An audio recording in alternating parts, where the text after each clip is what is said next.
उन्होंने तेलुगु के साथ तमिल, मलयालम और कन्नड़ फिल्मों में भी लगातार सफल फिल्में दी।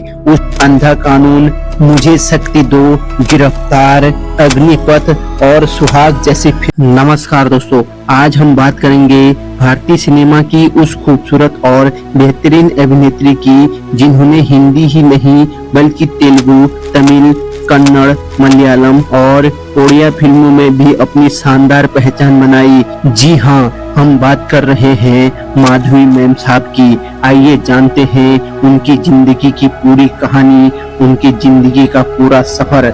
माधवी मैम साहब का जन्म 14 सितंबर 1962 को हैदराबाद में हुआ।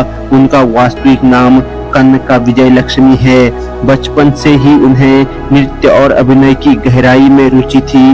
उन्होंने छोटी उम्र में ही भरतनाट्यम और अन्य शास्त्रीय नृत्य शैलियों का प्रशिक्षण लेना शुरू कर दिया था। उनकी प्रतिभा को सबसे पहले दक्षिण भारतीय फिल्म उद्योग ने पहचाना।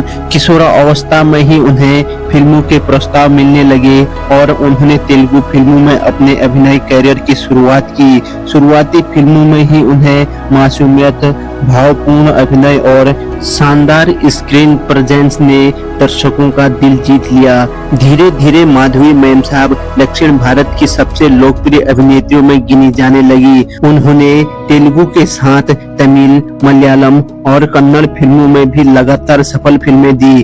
उस दौर के लगभग सभी बड़े सितारों के साथ उन्होंने काम किया। 1980 के दशक की शुरुआत में माधवी मैम साहब ने हिंदी फिल्म इंडस्ट्री की ओर कदम बढ़ाया। बॉलीवुड में उनकी सबसे बड़ी पहचान बनी फिल्म एक दूजे के लिए से।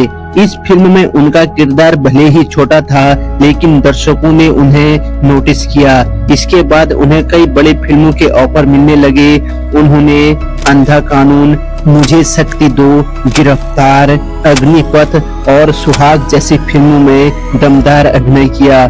फिल्म गिरफ्तार में उन्हें अमिताभ बच्चन साहब, कमल हसन साहब और रजनीकांत साहब जैसे दिग्गज कलाकारों के साथ काम करने का मौका मिला। इतनी बड़ी स्टार कास्ट के बीच उन्होंने अपनी अलग पहचान बनाई। 1990 में आई फिल्म अग्निपथ में उन्होंने अमिताभ बच्चन साहब की वाइफ का किरदार निभाया। यह फिल्म बाद में भारतीय सिनेमा की क्लासिक फिल्मों में गिनी जाने लगी और माधवी मैम साहब के अभिनय की खूब सराहना हुई। इसी साल रिलीज हुई स्वर्ग में उन्होंने राजेश खन्ना साहब और गोविंदा साहब के साथ अभिनय किया। फिल्म सुपरहिट रही और माधवी मैम साहब की लोकप्रियता और भी बढ़ गई। माधवी मैम साहब की खासियत थी कि वे सिर्फ ग्लैमर तक सीमित नहीं रही। उन्होंने भावनात्मक, पारिवारिक, रोमांटिक और गंभीर हर तरह के किरदारों को बड़ी ही सहजता से निभाया। यही कारण था कि निर्देशक उन्हें एक भरोसेमंद अभिनेत्री मानते थे। हिंदी फिल्मों के अलावा उन्होंने दक्षिण भारतीय फिल्मों में भी लगातार सफलता हासिल की।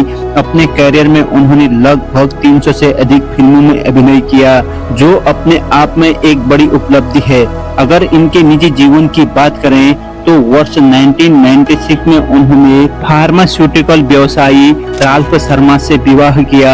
शादी के बाद उन्होंने फिल्मों से दूरी बना ली और अपने परिवार को प्राथमिकता दी। शादी के बाद माधवी मैम साहब अमेरिका चली गई, जहां उन्होंने अपने पति और 3 बेटियों के साथ एक शांत पारिवारिक जीवन बिताना शुरू किया। उन्होंने फिल्मी दुनिया की चकाचौंध से दूर रहना पसंद किया। हालांकि वे फिल्मों से दूर हो गई, लेकिन उनके चाहने वालों की संख्या कभी कम नहीं हुई। आज भी लोग उनकी फिल्मों और अभिनय को याद करते हैं। माधवी मैम साहब का पूरा करियर यह साबित करता है कि अगर किसी कलाकार में प्रतिभा, मेहनत और अनुशासन हो तो वह किसी भी भाषा की फिल्म इंडस्ट्री में सफलता हासिल कर सकता है। उनकी खूबसूरती, सादगी, अभिनय और नृत्य कला ने उन्हें भारतीय सिनेमा की यादगार अभिनेत्रियों में शामिल कर दिया। सबसे बड़ी दिलचस्प बात यह है कि वे 6 भारतीय भाषाओं की फिल्मों में अभिनय कर चुकी हैं। उन्होंने कई सुपर स्टारों के साथ काम किया। शादी के बाद उन्होंने परिवार को प्राथमिकता देते हुए फिल्म इंडस्ट्री को छोड़ दिया। तो दोस्तों, यह थी अभिनेत्री माधवी मैम साहब की पूरी जीवन कहानी। अगर आपको आपको यह वीडियो पसंद आया हो तो इसे लाइक करें, अपने यार दोस्तों के साथ शेयर करें और ऐसे ही भारतीय सिनेमा के जुड़े रोचक वीडियो देखने के लिए हमारे चैनल फैक्ट हिंदी सिनेमा को जरूर सब्सक्राइब करें। मिलता हूँ अगली वीडियो में सिनेमाई सफर की ऐसी ही एक नई कहानी के साथ। तब तक के लिए टेक केयर, बाय बाय हो जाएं।